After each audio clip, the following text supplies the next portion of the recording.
Who has not been here before? Who's here for the first time? Welcome, awesome. No, you liar. Full of it. So, glad you're here. Glad you're all here. Welcome. 1 Million Cups is a weekly event. We're here every week at 9 a.m. Here at this wonderful TCC. Thank you, TCC. Center for Creativity. They're awesome enough to let us have this space every week, even though they don't allow weekly events in this space, which is kind of a cool fact. So glad to be here. Glad you guys are all here. We listen to 2 startups every week. This week we've only got 1, but it's going to be a double excitement one. How's that sound? It'll be twice as good. James is here to present Get nHand, and I'm not going to tell a lot about it because he's going to tell you about it. It's a really, really cool accessory for tablets. Here's James with Get nHand. Thanks, Benjamin. All right, good morning, everyone. I'm James Hill, as he said. They were supposed to do a better intro than that, though, because I told them that, it sounds better coming from them than coming from me, but I've been in business for over 30 years. I have 2 gold medals as an inventor. I have 2 patents, a utility patent and a design patent, and I also own 3 different, 1 trade secret now, but I'm responsible for a total of 3. But I kept 1 and sold the other 2. So that's a little bit about me. They tell me also to say that I've owned multiple service companies. Like I used to be responsible for washing all the FedEx trucks in Oklahoma, cutting grass, cleaning buildings, fixing lights, all that kind of stuff. That's how I made most of my money during my earlier years in life. But today I'm here to talk about nHand. After the economy crashed in 2009 when Mr. Obama became president, I lost all my accounts. And I became just a regular person again. I haven't had a job in, like 25 years. And so, but obviously I've made money because there are other ways to make money besides having a job. And so being an entrepreneur, I had a problem with my tablet. What happened was I dropped it, and by me dropping it, I don't know if you've ever dropped your tablet or phone, it costs between $100 and $250 to get it fixed. And so after a couple drops, I decided to find something that could help or prevent that and couldn't find anything. So I was like, why isn't there something on the market, a better way to hold your tablet? And I looked and looked and looked, could not find anything, so I invented something, which is called nHand. And nHand is a tablet holder that attaches or detaches to the back of an iPad or any tablet on the market. When I started designing it, I started from scratch. I'm not an engineer. I'm not a designer, but I can think, and I think most people know how to think too, so you just start looking for what you want. If you can't find it, then you just make it. And that's kind of what I did. So I made one out of styrofoam first. That was the easiest material to work with. I mean, I just used common sense. And then I made one out of wood. And then I had a friend that I run basketball with that's a doctor. I had him put like a little cast thing on my hand to try to see how that would work. It didn't work either. And so, but you just keep trying until you become successful in what you want to do. So finally, we have one that's made out of aluminum that will stand in 3 different positions. You can hang it on the wall. It'll work in your left hand or your right hand. And there are 2 in the back there. There's one on my iPad, and we have one on, I think it's a small Intel iPad. And so as we begin to design it, we designed it to fit every tablet on the market. And so that's all great, but you still ain't made no money. So then you start looking for ways to market it. And if you have a small budget, you want to market for free. So what happened to me is I do a lot of reading. I read about 2 hours a day, almost every day of the week. And so I found this contest that Staples had. It was called Staples Crowd to Shelf Contest. And this contest was nationwide, and you can enter it if you had a new product that has not been in the market. So I entered it, and I took first place. Now, I won the Judge's Choice Award because they loved the product so well. They thought this is going to be one of the top products in the market for 2015. And so all this is recent now. All this took place in about 24 months total from the time I thought about it to the time I got into the market, totally, all right? And so we actually supposed to launch August 1st on staples.com, but they ran into some glitches, and sometimes that kind of stuff happens. So any day now it will be launching on staples.com, and by the time the holiday seasons get officially launched, we will be in all the Staples stores, 1,600 stores. And so, which is a great thing. Now, I'm still not all that excited about Staples. Don't get me wrong, I appreciate them. But, you know, they place the order for 200, then they'll do 5, then they'll do 1,000, then 5,000, then 10,000. When they get to the 10,000, then I might get a little excited. Because that'll be a, you know, pretty nice check, you know, on a regular basis, because they'll keep ordering 10,000 units. And my goal is to eventually get into, you know, your Walmart, your Sam's, Costco. All these other stores will come, but in marketing, I didn't want to shoot myself in the foot by trying to go to all these places at one time. Let's get one going, then move to the next, and then to the next. You know, it's just like in a relationship. You can't date 2 girls at one time. You're going to have problems.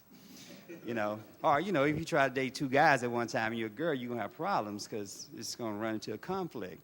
And so it's the same way in marketing. I mean, some people do it. It still creates a problem because if this customer says, look, I want 10,000, this one say, I want 10,000, you only have 10,000, what you going to do? You know, you can't, if you try to split it up, they're going to say, well, you're not delivering on time. We'll do something else, you see. So that's kind of where I'm at. I didn't have like a really big slide presentation because I'm not a tech guy either. But that's the tablet being broken, and most of you have seen that happen. I mean, whole companies have started because people have dropped and broken their tablets. And that's kind of why I got into this here, because I want to help prevent tablets from being broken. And then you look at the market reach. Since tablets came out, there have been over 100 million tablets sold. And tablets are still growing. Right now, there are 43 different tablets on the market. That was last year at the Consumer Electronics Show. There were 43 tablets in the market. That's not including children tablets, all right? So my time is up. I guess we'll start the question and answer. If you have a question, just lift your hand, and here's one right up front from a young man. There's some in the back. I mean, there's some in the back. You can go take a look at it and handle it. The product. Just bring my iPad up here, then I'll just...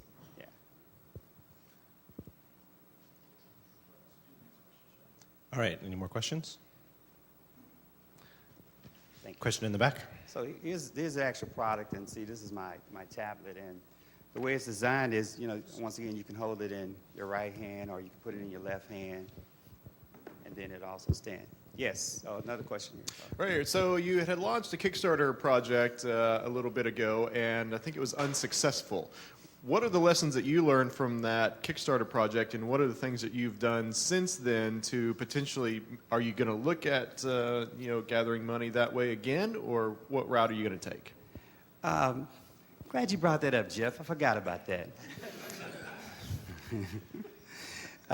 Actually, when I first was getting started, I did launch a Kickstarter campaign and failed horribly because after, hindsight is always better than, foresight. I didn't know some of the things about launching a Kickstarter or Indigo campaign that I know today. And one of those is that you don't just launch one. There's a whole lot of pre-launches that you have to do before you launch a campaign.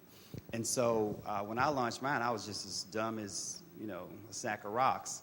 And so, but since then, I've learned all the steps you need to take if you want to launch a campaign. And so mine, we raised about, $8,000 or so. My goal was like 25 or 30. I don't remember what it was now. But see, like if I launched again, I would do like $10,000. But I'm further along today than I was then. I already have product today that I just worked through to get. And so, but then I was just trying to get product to even go to market when I launched that campaign. So there's a lot to be learned in launching a Kickstarter campaign or Indiegogo campaign, and there are like 100 sites out there that you can launch campaigns from. Okay, question right up here. So, congratulations. I was going to start a standing ovation when you got first place on the Staples competition. That's a huge deal. Like, I bet a bunch of people got into that. Oh, yeah, well, it was 30 contestants in it nationwide. It is a big deal. I mean, until you get cash in the bank, it don't matter. Right. That's Well, just my how I question, kinda my look. question is, so they're going to do product to shelf. Correct. Are you responsible for all of the marketing, or do they have a team that's going to help bring that to life on the shelf, or how does that work? They had over 13 million impressions from the contest, and they have a group called, it's a crowdfunder, is who it is out there. I think they're out of Ohio. They're actually going to provide all the marketing and everything for the product itself because they want it to be successful, because this is like one of the things they want to continue to do, because there are new products coming out every day. Somebody's inventing something new every day. So. Yeah, I like the product. Exactly. Staples nationwide. That's pretty darn incredible. Two things. One, what's the, how does it stick to the back of the tablet? How do you make sure that it doesn't fall off? We use a Duralock technology, which is created by 3M. So it's a snap-on. So it's not Velcro. I tried Velcro in the beginning because everybody knew about Velcro. But when you did this, the Velcro would crinkle. It wouldn't come off, but it sounded like it would. So we decided that would have been the death of the product because of the sound. But with this, there's no sound. And this particular one has an 1.5-inch piece of Duralock on the back. And that's equivalent to about 75 pounds of pull pressure. And what that means is that it would take 75 pounds to pull that off of there. So the tablet weighs less than 2 pounds. It's not going to come off unless you just really try to make it come off. But in holding it, it is very, very secure. And then the second question is, the idea is great. It's one of these things you see a simple idea, you're like, man, why didn't I think about that? It's awesome. But is it easily replicable, or do you have a patent on that so somebody else can't see that and say, oh, I'm going to do the same thing? Another very good question. I have 2 patents, not patent pending. I have 2 patents in my house right now. I have a design patent, which is in the way that it's made, and then I have a utility patent, which covers the purpose of what I've made with 9 exclusive rights.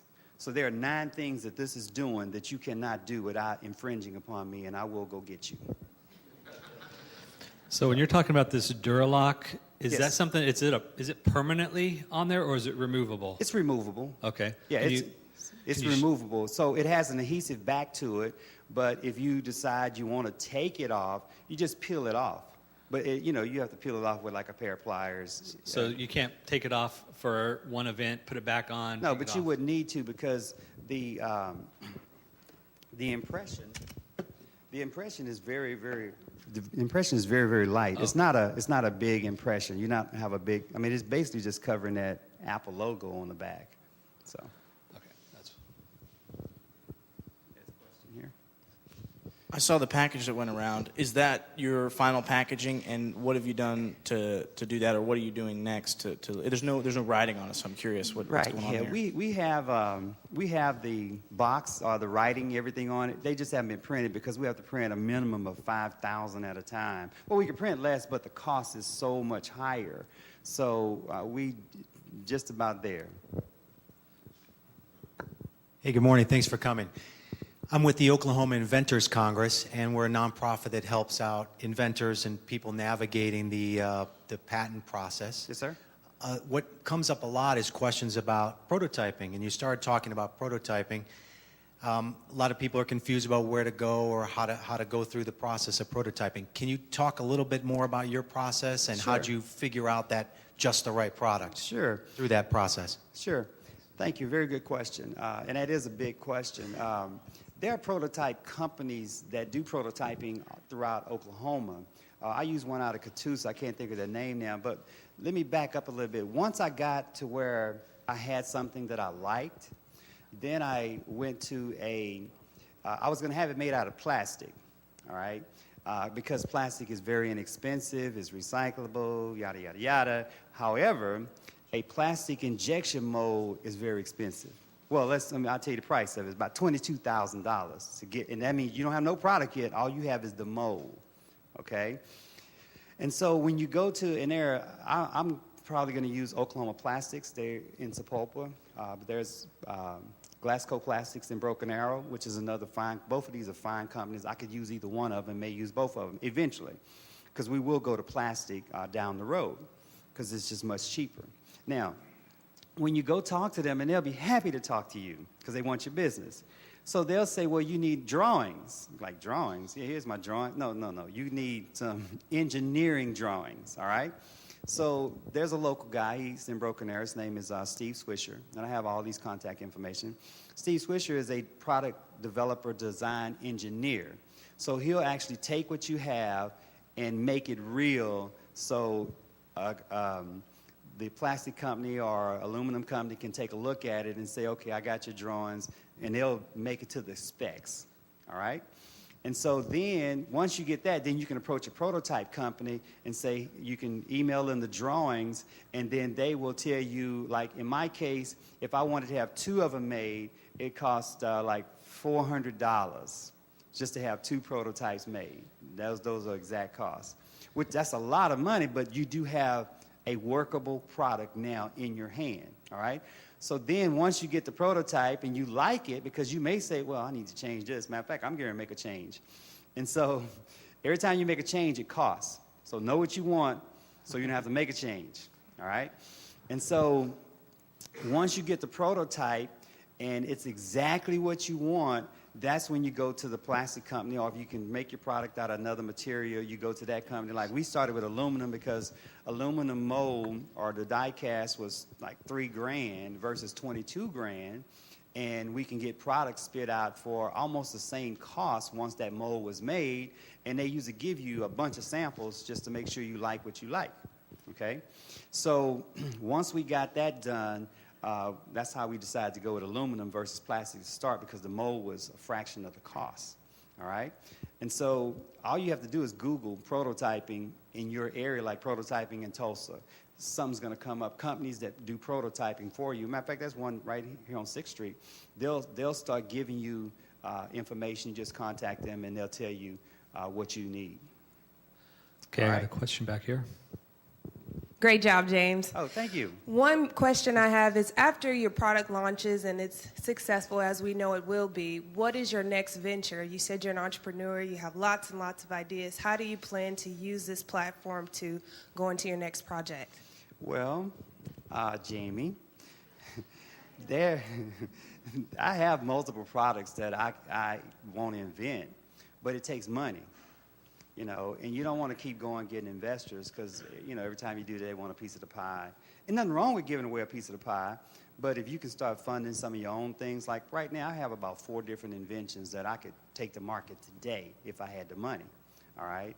And so what you do, like I think I heard Jeff say one time he had like 17 inventions. Well, that's all great, but you ain't get no money for it. So if you got to take one. And I felt like this was the simplest one to start going to the market with the greatest reach and the greatest need. Because I'm telling you, they have companies in the mall right now that fix tablets because you broke it. And if you take it to Apple, Apple wants $250 to give you another tablet. All right? So if Apple's charging $250, you can buy my product on Staples.com eventually for $20, and it'll help you save from breaking your tablet. Who wouldn't do it? You see? And so once we launch, somebody's going to buy me out. That's my goal. I want someone, Apple or Dell or Google, somebody to just say, hey, we want your patents. And I'm going to say, make me an offer. You know? So. Question right up here. If you go to the next step and start making them out of plastic, will you consider making them also in lots of colors as well as... Oh, yes. Yes. And as well as maybe seeking licenses from That is teams, correct, too. like Yes. say... Yes. Okay. And, Actually, I'm negotiating with a couple other companies to just license it out too. But they won't have exclusives, but for a small piece of pie and, you know, a royalty, they can take it and do whatever they want to do with it. Because we also made it in such a way that, like, you can put, you know, the Oklahoma Thunder logo and all on it, because a lot of those guys carry tablets. Same thing in the football arena, same thing in high school and college. You know, so it could be licensed to those collegiate, you know, teams and clubs and organizations. There's so much more you could do, you know. Question over here. So, okay, I'm an engineer, I'm not a marketer, but I've got a product, I'm learning marketing Okay. real quick. Okay. What I'm seeing here today, in your presentation at least, there's there's not any visuals. You know, we're all like, what does it look like? What does it do? Okay. Now, I know you've got the Staples initiative going on. Mm-hmm. Do you think you're going to skip that part of that marketing or having videos to show it? And, you know, just what's your thoughts on the future of portraying the product and selling the product? Well, no, I don't think so. I mean, we actually have some videos out there on YouTube and some other sources out there. I'm just not displaying that because, like I said, I'm not really a tech guy. And if I was probably one of these other guys that are super duper and that stuff, they'd have all the fancy stuff up. That's just not me. So I had to be me. And I think that's great. But in marketing, I'm going to trust Staples at this point because we've been together for about a year now. Staples is the top business-to-business retailer in the world. So they putting their stake in this deal by marketing it for me. I'm not going to fight them, and I'm not going to compete with them at this point. I'm going to give them a 3-month run. They have till October. Once October hits, I should be on all the shelves in Staples stores throughout the country. That's 1,600 stores. Once they hit the shelf, or even they place the order to hit the shelf, and they asked for an exclusive to the end of the year, and I counted off for them, and we had to say, okay, you don't get exclusive. Because they did ask for one. And I said, well, give me a purchase order for 30,000 units, and you can have it to the end of the year. They said, well, we can't do that right now. I said, well, I can't do that either. And so they said, okay, we good. We'll just go as our plan was, and we're still going to buy that many. I say, then why don't you just give me the purchase order if you're going to buy that many? They said, well, we're just not allowed to do that legally. And I was like, I understand, because I don't want somebody to do something. Their legal department said, you don't want to put that big order out there in the beginning. So they said we don't have to have an exclusive. So once we get on the shelf, though, then I already have the buyer for Sam's wanting to do business. But I don't want to do business with Sam's yet. They only have 600 stores. Why would I shoot myself in the foot and go date Sam's while Staples is getting ready to push me through 1,600 stores? And then I have an Amazon guy, wants to go on Amazon, but why would I do that and shoot myself in the foot again when I'm not in Staples solids yet? Do you see? So patience plays this role, and most people want to get out there and sell as much. That's not me. I want to take my time, work the system, and stay in my lane. Next question. Question back here. This question already kind of came up, but right. it was about the packaging. We Yes, just sir. noticed the one that was going around was kind of more of a white, more basic packaging. I just wondered, when it gets into the retail setting, do you already have other packaging in No, place? we actually have packaging ready to go to market for Staples. My package guy is in the back, actually, Grant, and he's already designed great-looking packaging. We just didn't have the money to print them up just yet. We're waiting on those funds to come in. As soon as they come in, then it looks just like what you would go in the Apple Store or Best Buy and see with this type product. We have the same type packaging with everything. So, and the packaging, everything I'm doing is made in Oklahoma, except the die cast and the aluminum comes out of Texas, Waxahachie, Texas, which is just south of Dallas. But everything else is made locally, right here in Tulsa. The packaging comes from Tulsa. The milling comes from Tulsa. The anodizing comes from North Tulsa. All of my suppliers are right here locally.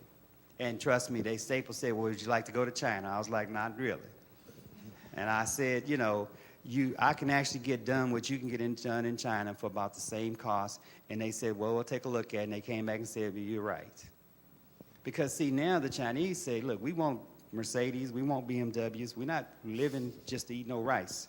We want all the big stuff just like the Americans do because the internet has opened those windows and people see, so they're not working for pennies on the dollar no more. Right, That's why a question lot right of here. manufacturers coming back. Yes. I got a question. With the development of the product, you kind of have two things going on. One is the prototyping and one is the patenting. Okay. How do you juggle both of those? How do you do the prototyping in such a way that they don't, jump out in front of you and get those patents? Very good question. Here's the deal. What you do first is decide what you're going to do. All right? Let's say like my product, nHand. All right? So once I got to the place where I had drawings, all right, then I contacted my patent attorney. He's out of Moore, about Oklahoma City. And the reason I tried to use local attorneys, but they wanted $7,000 to get started. I was like, y'all crazy. And so I talked to a friend of mine who did most of the graphics that you see. He said, call this guy in Oklahoma City, and his name is Randy Humber. And so I called him, and he charged me for 2 patents like $3,000, like $2,700, everything. And I had my patents back in 9 months. He was impressed. He was like, who do you know? I was like, because most patents take 2 to 3 years to come back. And when I had both patents, my design patent and my utility patent in 9 months, he was like, I've done over 300 patents. This has never happened before. Never. In his whole lifetime of patent, things, never happened before. So I was like, dude, I don't know what to tell you. I was like, I don't know what to tell you. So, but that's that process, though. Once you get to what you have, then you can start the patent, because he has to do a patent search. These guys wanted $2,200. I think he charged me $200 for a patent search. And that's just like his fee. It's like $250 to do a patent search. But that's for anybody in here. If I give you his info and you call him and say, look, I got this thing, I want to do a patent search, that's what he'll charge. Okay, I got a question right here. My question is like, when it goes to market, or if it is a market, like, how do you deal with like the copycats? Like, for instance, like a case that everybody used to have a couple years ago was that OtterBox, a $50 case. You know, you buy that, but now you get on Amazon, you can find a cheap knockoff for $20. Okay. You know, that's kind of like an OtterBox. So how do y'all plan for that, or? Well, yes and no. Here's the deal. You can't stop people from copying you. However, in my case, in America, and I have to say in America, okay, because I don't have international patents. I may go after that market and I may not. Probably won't, because I can make enough money here. This is just a step to get to another step for me. This is not like I'm so in love with what I have, I don't want nobody to touch it. I don't care. Okay, this is just one product, get it to market, make the money, and I don't care. That's my attitude. You understand what I'm saying? So some people, they want to ride it out for 100 years. I'm not doing that. I'm not doing that. If I get to the market, make a few $1 million, and I'm good. All right. So, but to answer your question is, if somebody copied in China, they can't sell it in America because I'm protected here. They'll dump that stuff and burn it. All right. If I know and notify customs. All right. The way it works is, if you have a patent on a product here, you're protected in the USA, all right? If somebody say, okay, let's just take Walmart. They say, we love this. We can't work a deal, though, because they want to pay me too little. So they say, we'll just go to China and make it. Well, you're not going to sell it in Walmart, because they're going to pull it off the shelves, because I'm going to sue you, and I'm going to win. It may take time, but I will win.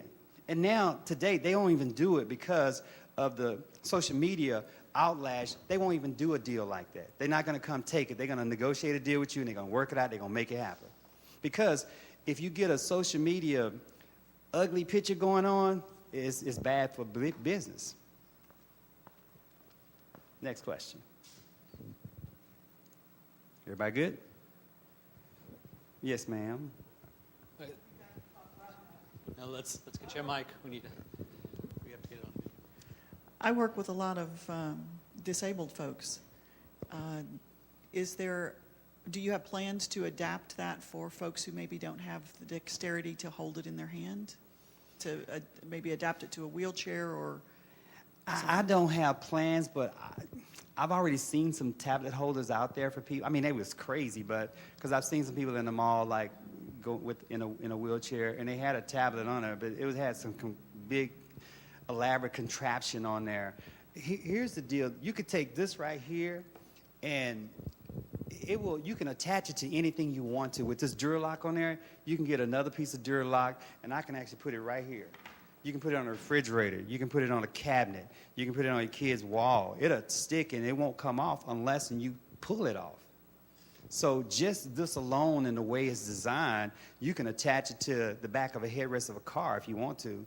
I mean, just like when I do stupid stuff, you could just take a big Ziploc bag, and put it on your headrest and put the Duralock on it and stick it on it and just take it off if you don't want to put the Duralock on your expensive headrest, you know.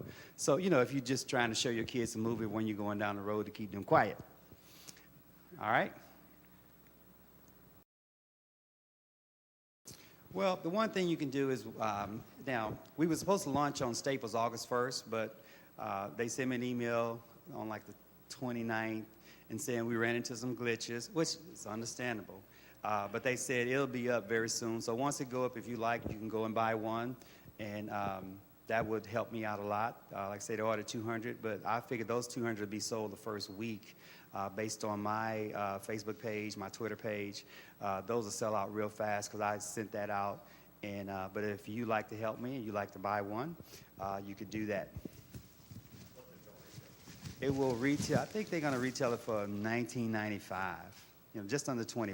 You know, so I'm hoping they do for 20. They hadn't told me the retail price yet. I think they ain't figured that out, but it's going to be around that, but based on what I am charging them, because I set my price to this is what you could buy it for. And sometime in business, you have to set. I'm in business to make money. I'm not in business to say I got a product in Staples. Who cares? I need to get paid. So you have to set your price to a point where you can actually make some money, even if other stuff pop up. Because sometimes your suppliers will charge you a little more, say, hey, you know, cost of living gone, I had to give raises, so now I got to charge you another 20 cents. Well, that 20 cents makes a difference over 10,000 units. So I set my price where I don't care what happens, I'm still going to give them some money, you see. So. All right, thank you, James.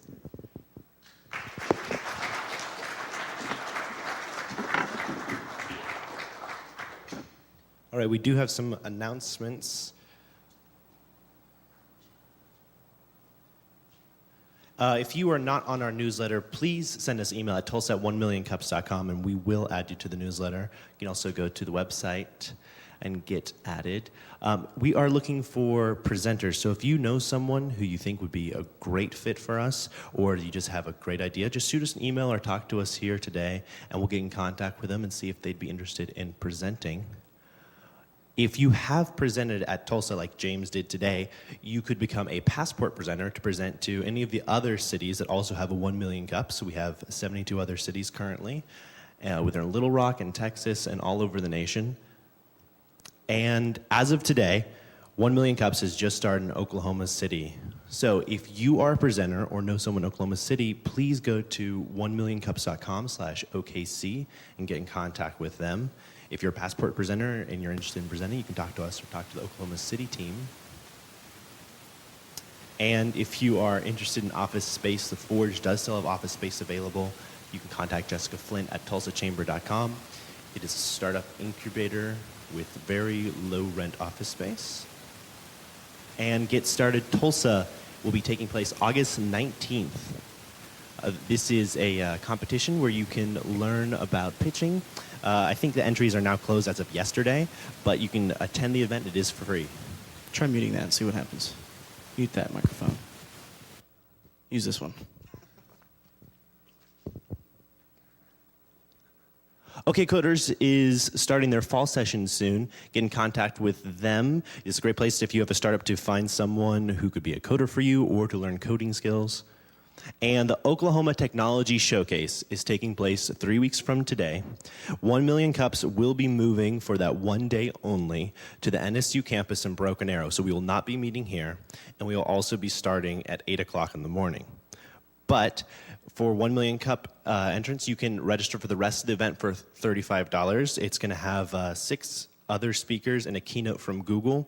But the 1 Million Cups portion is free to our community. So if you just show up at the NSU campus at 8 o'clock on the 26th, we will be there. We'll also be sending reminders through the newsletter and on our social media.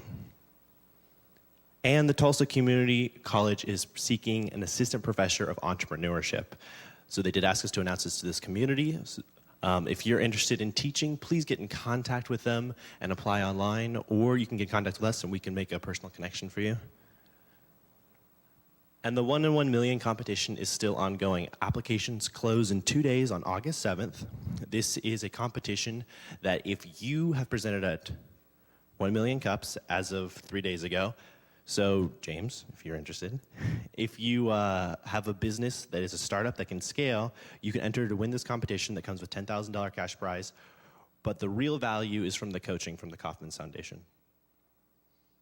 And if you have an announcement, please email us and we'll announce it every week like we do. Thank you for coming to 1 Million Cups. And next week, please bring someone. We're going to be giving away 2 cups today. So